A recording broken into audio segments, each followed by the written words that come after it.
Hello everybody, Shifu the Cards back again. For those of you watching my Twitch feed, I'm just doing a couple videos this morning. I'll be streaming of course later tonight as usual, but I want to make this other video. My second most requested deck is a deck that has taken my viewers by storm. I have alternate weather control I just put out. I'm putting 2 videos out today. It's crazy. The Ever-Living Swarm. Now this deck, I'm doing a 3-part series on my Weather Monster deck. I'm only doing a 2-part series on this one because the counters are pretty obvious. But I'll do a video today on how to build it and what to do and how to play it. And then tomorrow I'm going to do a video on the deck in action. So without further ado, I present to you Meteorologist Shifu is now bringing you the Ever-Living Swarm. So let's take a look at it, shall we? Let's delve into it. Very excited about this deck. This deck was really fun because I worked at it, tweaked some little things, made little adjustments, and it became amazing. A lot of fun to play. All right. So the first thing you're going to see, 3 Neckers. These cards are breedable. What that means is when a monster nest is played, they double. This card is really just there, to be honest with you, to play early on to take a Lacerate.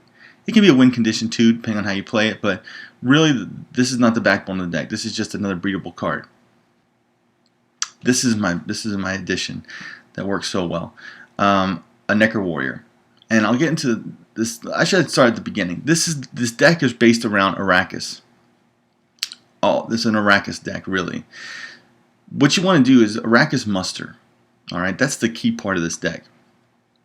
Well, you want to use your Necker Warriors to put more Arrakis in your deck, so that when you spawn an Arrakis through your Arrakis Behemoth, more Arrakis come to the board. Because one of the comments I got is, "Oh, this deck's so easily counterable." When I built it, matter of fact, people were watching me while I was building it, and they were like, "Oh, this deck, all you need is a swipe. Lacerate, or this or that or this or that." That's fine, and it's true. It can be countered with that, but the reason it's called the Ever-Living Swarm is because it doesn't stop. It doesn't give up. You have options of rebuilding your swarm. And one of the options rebuilding your swarm is a Necker Warrior. It just keeps on pumping Arrakis back into your deck. This Arrakis Behemoth, every time something is consumed or absorbed, it spawns an Arrakis. This absorbs, this absorbs, this absorbs, this absorbs, this absorbs, this absorbs, this absorbs.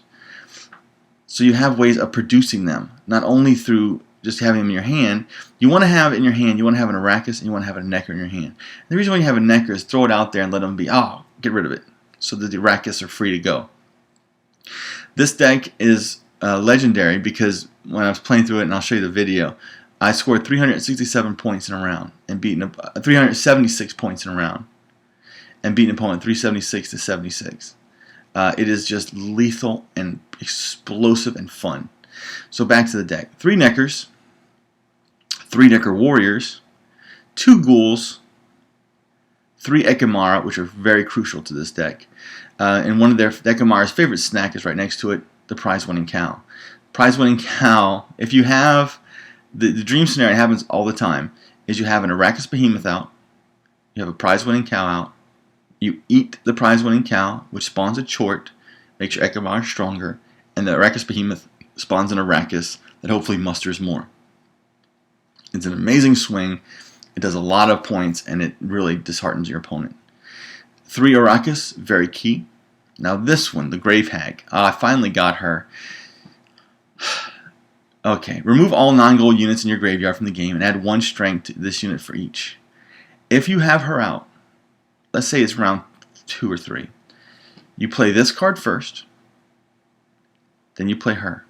She will eat all the Arrakis in the graveyard and get their strength, 14. He will then spawn 14 Arrakis.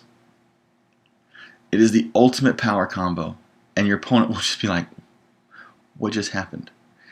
That's the play you're saving for. If you have these 2 in your hand, you play it for turn 3 and you go bananas with the combo. Toad consumes, spawns an Arrakis, draw a card, very crucial because you're trying to get one of these things. Thunderbolt Potions and Monster Nests and a Commander's Horn. And Gels. So one of the other counter people will argue, well, weather. Weather's going to kill you. No, it's not. Weather is not a problem with this deck because let's say they throw down weather. That's usually how they counter it, right? Well, it brings them all down to 1. They're only 2s anyway, so you're only losing 1 strength across the board. Potions, then you put them all down. Then they go, oh, put some fog down. Fine. Put Gels. Make them all 6s. That's his ability. That's why he's so crucial. Let's say they have another fog in their hand. Bring them all down to 1. That's fine. Thunderbolt Potion them back to 5s.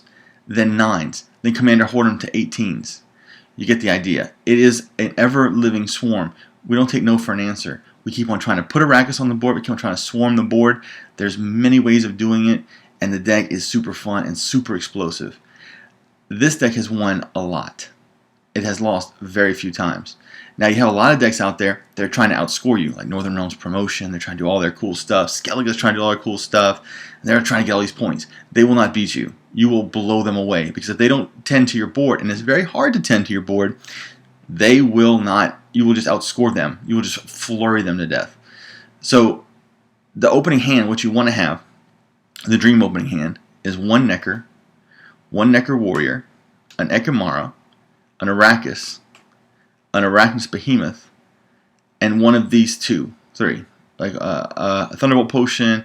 You want to have a Nest in your hand, and Commander's Horn. You want to have a Nest in your hand, or you don't have to, but you want to play with getting that Nest. The Nest is crucial to the deck. You want to have an Arrakis and a Nest. Those are 2 things you have to have in your hand. Everything else you can work with, but you want to nest them out. You can also nest them out in turn 2. I've never not had a Nest in my hand. And then I've also, if I didn't have it in turn 1, I got it in turn 2 and just exploded the board. So you got to play it strategically if you don't have the pieces you need. But it's a combo deck, and the combos are ridiculous. And I call it the Ever-Living Swarm. People in my Twitch channel call me the Master of the Monster deck, and I kind of like that, so I'm gonna kind of keep it. So I have the Weather deck and I have the Swarm deck. Both of them are just lethal. So hope you enjoyed it. I'm gonna make a video tomorrow of gameplay. Just kind of put it all together for you, and really hope you enjoy it.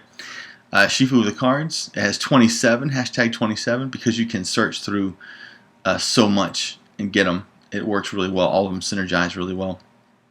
So hope you like it. It's a very simple deck with big combos, big points, high score. I finally did it. Everybody wanted it. There you go. Shifu with the cards, the Ever-Living Swarm. Man, thank y'all for watching. Thank you for being in here in the Twitch chat. And thank you for the Gwent DB people for keeping me in there. So have a great day.